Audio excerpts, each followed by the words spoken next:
కరీంనగర్ జిల్లా తిమ్మాపూర్ మండలం అలుగునూరు మానేరు నది వంతెనపై బుధవారం అర్ధరాత్రి జరిగిన రోడ్డు ప్రమాదంలో ఒకరు మృతి చెంది 11 మందికి గాయాలైన ఘటన బుధవారం అర్ధరాత్రి చోటు చేసుకుంది.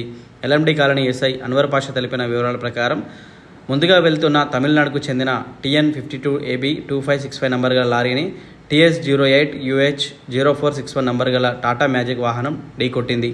ఈ ప్రమాదంలో బీహార్కు చెందిన మహమ్మద్ ఉజాలా 20 సంవత్సరాల యువకుడు అక్కడికక్కడే మృతి చెందాడు. పెద్దపల్లి జిల్లా ధర్మారం మండలం కటికనపల్లి గ్రామంలో బీహార్కు చెందిన కూలీలు చాలా ఏళ్లుగా నివసిస్తూ పనిచేస్తున్నారు.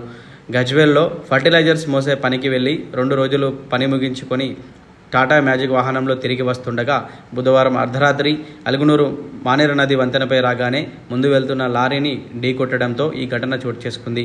మొత్తం వాహనంలో డ్రైవర్తో పాటు 14 మంది ఉండగా ప్రమాదంలో డ్రైవర్కు ఎటువంటి గాయాలు కాలేదు.